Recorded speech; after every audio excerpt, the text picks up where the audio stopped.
আসসালামু আলাইকুম। সবার জন্য দোয়া করে আল্লাহ তাআলার রহমতে সবাই ভালো থাকেন। আমি আজকে মৃত্যুর কথা আপনাদেরকে একটু স্মরণ করে দিতে চাই, একটু উদাহরণ দিয়ে, এবং কি জাহান্নামের শাস্তির কথা একটু উদাহরণ দিয়ে স্মরণ করে দিতে চাই আপনাদেরকে। আমি পাঁচতলার উপরে আছি। এই যে আমি পাঁচতলার উপরে, এই যে নিচে যে দৃশ্যগুলা দেখতেছেন, এবং কি এই যে নিচে আমার যদি এই পাঁচতলা বিল্ডিং থেকে ফেলে দেওয়া হয় নিচে, যেরকম আমার কোনো বাঁচার কোনো উপায় থাকবে না। নিশ্চিত মৃত্যু এই পাঁচতলা থেকে আমাকে নিচে ফেলে দিলে। কালকের দিন যদি আপনি এই দুনিয়া থেকে নেক আমলের দ্বারাই যদি না নিয়ে যেতে পারেন, মৃত্যুর পরে আপনাকে এরকমই বুঝতে হবে যে আপনাকে নিশ্চিত জাহান্নামে যাইতে হবে।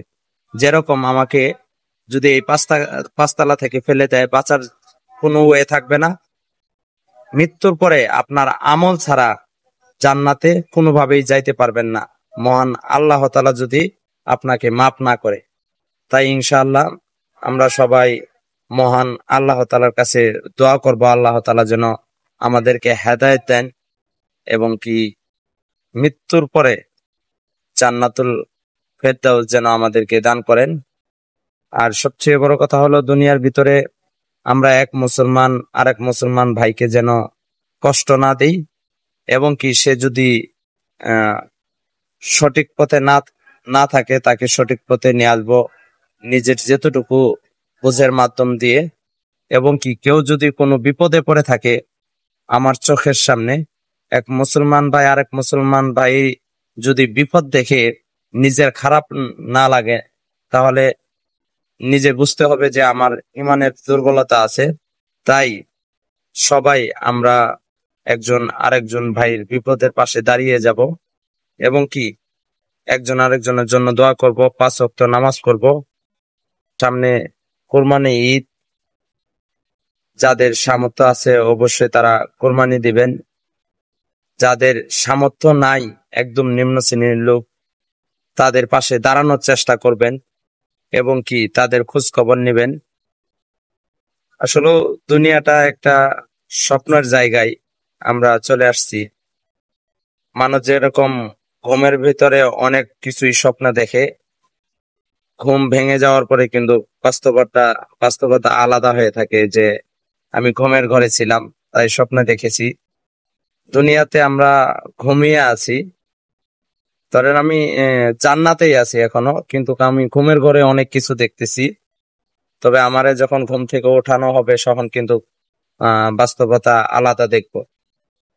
তাই সবাই সবসময় মৃত্যুর কথা স্মরণ করব, এবং কি আল্লাহর হুকুম ফরজ মানার চেষ্টা করব, এবং কি নবীর সুন্নত, সবাইকে আমি ইতিপূর্বে বলেছি এখনো বলতেছি, আপনি মরার পরে কবরে যেন ফেরেশতারা বলতে না পারে যে তুমি হিন্দু নাকি মুসলমান।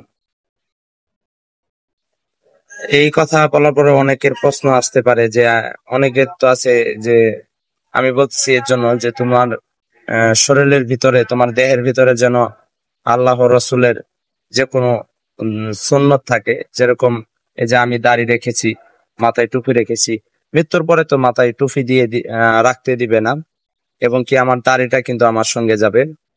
তো আসলে কবরে যদি নিয়ত, নিয়তের উপরে সব আমল নির্ভরশীল। তাই আমি নিয়ত করে ফেলেছি যে আমি কোনো সময় দাড়ি কাটবো না, এবং কি দাড়ি নিয়েই কালকে আমাদের দিন আল্লাহ রসুলের সামনে দাঁড়িয়ে যাব, এবং কি মহান আল্লাহ তাআলার সামনে দাঁড়িয়ে যাব যে আমার মুখে দাড়ি আছে। এরকম কেউ বাউরি রাখতে পারেন, এবং কি দাড়ি রাখতে পারেন। সবচেয়ে বড় কথা হলো একটাই, যে আপনি নবীর সুন্নত নিয়ে মৃত্যুবরণ করবেন, যেন ফেরেশতারা দেখে আপনাকে দেখে ভয় পায়। হ্যাঁ, হাদিসে এরকমটা শুনতে পেরেছি যে যে যে আল্লাহর বান্দা নবীর সুন্নত নিয়ে যাবে, ফেরেশতারা তাকে দেখে ভয় পাবে। এই তো হলো আমাদের রসুলের উম্মত, যে যার ভিতরে রাসূলের সুন্নত আছে। তাই আমরা সবসময় চেষ্টা করব আল্লাহ রসুলের সুন্নত নিজের ভিতরে জিন্দা করার জন্য, এবং কি নিজের সন্তানাদিকে বলবো, নিজের পরিবারকে বলবো, এবং কি বন্ধু বান্ধবদের আদেশ করব। তাই ইনশাআল্লাহ সবাই আল্লাহর মুখী হবেন ইনশাআল্লাহ।